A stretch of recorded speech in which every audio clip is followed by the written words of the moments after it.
Hey, good morning, Are you Mark. you're doing the Oh, I think that's caught us good by morning. surprise. Morning minutes episode. Where's the camera? 6:01. Um, Good morning, Mr. Novak. How are you today? Excellent you. Excellent, Mark. It looks like you're out and about in the wilderness, living out of a shack at the moment, or you're I am, I am. on your morning walk out and about. You've got a superstar story to tell that made you cry.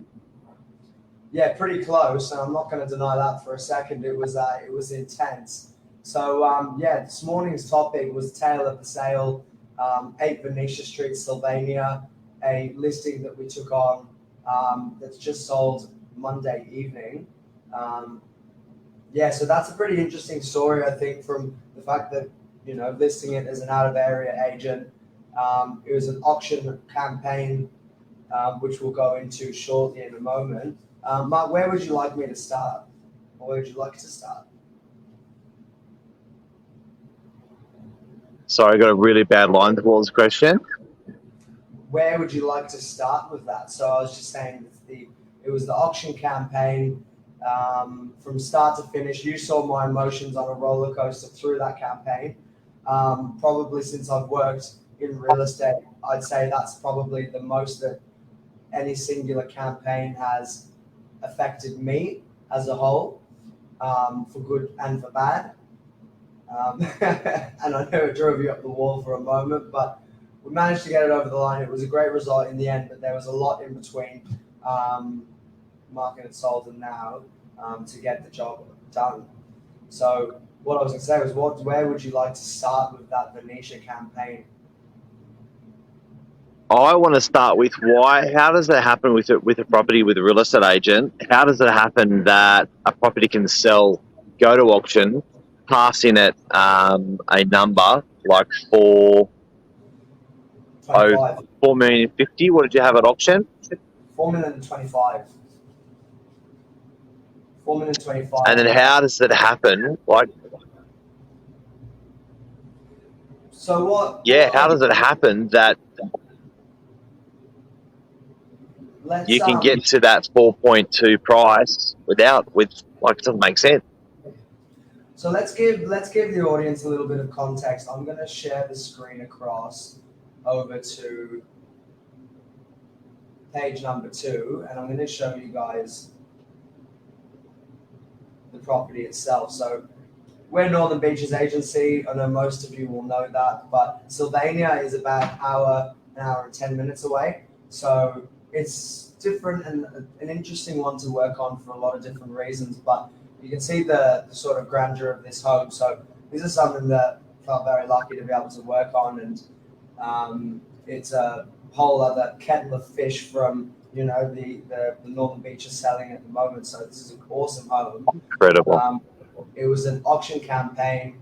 And I'll just go back one step. It came off selling a one-bedroom apartment in DY, which was the Yeah, amazing thing about it. So it came off a record sale that we managed to make a couple months back, and then this was what followed. So it goes to show when you do a good job on one, those clients can become repeat clients and they can refer friends, and that's where the business starts to grow. Um, Now, the question of the day: how do you get past it at auction and then sell for more? At auction, that's the market talking. On the day, we only had 2 bidders, Mark. We had 6 or 7 people that were wanting to come through the property. Sorry, wanting to bid at auction. Had all indications that they all were. And then on auction day, in the afternoon, still looking good until we got to registration, and we only had 2 people sign up when I was expecting, as I said, maybe double or triple that. So it was a slow auction. There were only maybe 7 or 8 bids. It didn't go very far. Um, Passed in a 4 million 25, and then we sold 6 days later, for closer to 10% above that level. So it was an intense negotiation, to say the least. We had the underbidder on the day, or the last bidder before it got passed in.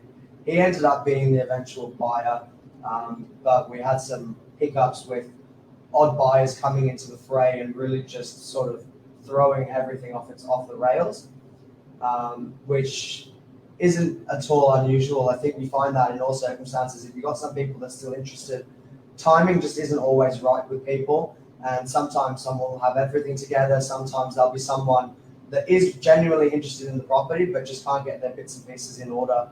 But what they'll do, they'll try and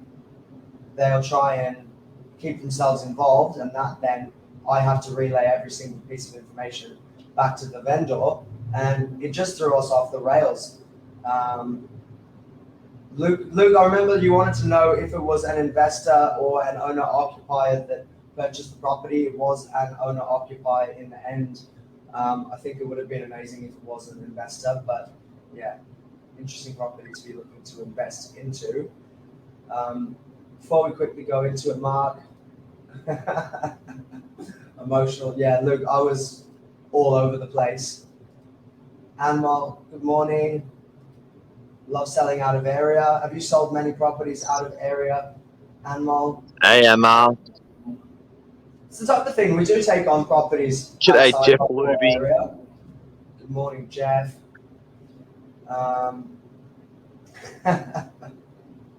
And you're right, ours was on the line. You have even more to prove when you're selling out of area as well, I think, because you don't want to look like the fool who takes on a property, doesn't know the market there, and then undersells or doesn't get the good results. So to be able to smash it out the ballpark when you're not known in that area whatsoever, you can either be zero or hero very, very quickly. Not to say that it's a hero move, but it was a good result in the end. Did you think you could get there? Yes, I did, Luke, all the way, because it was popular throughout. But you do lose a bit of confidence, or you go up and down in the ebbs and flows of your emotions, where you're excited for auction, then it passes in, it goes very, very quiet. There's silence and tumbleweeds rolling past. But to negotiate up after an auction 225K mark, I think that's part of the point of the conversation today. When the market talks, that's what the buyers will usually say. The auction told me that the property is worth $4,025,000. Why should I pay a cent more than that? And we've had this before as well, Mark, when we sold 7 Morgan Road in Belrose. We sold that for, sorry, I'll go back. It passed in an auction for 4.3 and we sold it for 4.8. So miracles. Well, that's right. That's another one. Strong negotiations at auction with the auctioneer, post-auction with your strongest buyers. That one happened straight after the auction. This was a week of tiptoeing around, going back and forth from buyers, and just incrementally it was worked up and worked up and worked up. And when you've got at least one, when you've got 2 parties, that's all you need so that you can tango effectively. And it was just one of those ones that slowly you roll it up and up and up, and it just takes. It's a war of attrition. And James, I also think going to the auction, turning up to the auction is really important, because sometimes agents get a bit sick over the campaign, feel like shit, can the campaign, and then they lose that momentum that they've gained and that finish that they were going to have. So even if it doesn't actually sell under the hammer at the auction, you got to stay positive, head high, work with the buyers, get a result hours or days, weeks after the auction. Same thing happened with 22 Churchill that we just sold. So 22 Churchill was on the market, went to auction, happened to actually with another agent. We took over that Monday from the agent auctioning on the Saturday. We had a result 2-3 weeks later. So I think you've got to be shrouded with positiveness to get a result as well. Yeah, and I think that's again, it's a part of the many challenges that you have during a campaign. It's not a straightforward, it wasn't a straightforward one at the end of the day. These things do take time, and it's the commitment. And I certainly know that one of the things we've talked about and we've looked at in depth, the pros and cons of continuing on to the auction, even if you think you have no one there for the day. As opposed to the lazy agent way, which is I've got no one, panic, cancel the auction, and then just go into private treaty negotiation. Yep. You're doing you're not doing it for yourself. You're doing it for the vendor at the end of the day. I think an agent cancels an auction because they're scared it's going to get passed in and they think it's going to tarnish the job that they've done. But again, it's just not a reflection necessarily of the agent, I wouldn't say. I think at the end of the day, it can happen and then it can be a positive step or platform for you to move on and progress into the sale. Because then I think at the end of the day, you're giving yourself a broader perspective as to the feedback that the market's offering. The vendor knows where he stands further, and then you can really start to close it out from there on. But without the auction, you don't have that public, open, sort of free selling of the property, the description of the property, I should say, sorry. I probably could have worded that nicely. Is there a struggle to hit the reserve because of buyers or sellers? Look, I think so. I think that, and I'm sure any agents on here this morning would probably agree that over the last 6 to 12 months, we've had such high levels of capital growth within the housing side of the market as opposed to the apartments and the rest, that the vendors are expecting that every property that sells is going to be a record price, and everyone then thinks, well, so-and-so got a record price, that means I'm going to get a record price. So vendor expectations and sentiment is absolutely through the roof. So there is a higher expectation to hit the buyers harder. The sellers have a higher expectation of where they sit. And I think that's possibly been one of the struggles that maybe a lot of other agents have found in the last sort of 6 to 12 months, that the expectations have changed from people drastically on both sides. And I think Mark will agree with that as well, just because a year ago you might be positioned at a level, and now all of a sudden you're 20 or 30% higher. Yeah. And a year ago you would have been absolutely comfortable to release the property at X price, and now, it gets 30% higher and it's still not enough.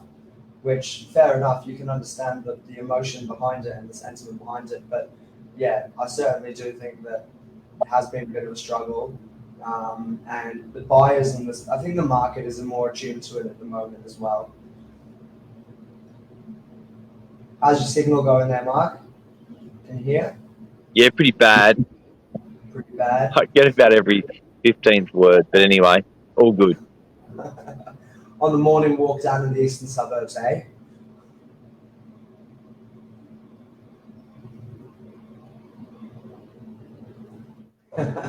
All right, I don't think Mark is able to hear us too well this morning, guys. So I think we'll have to wrap it up there. Mark, do you have anything you can?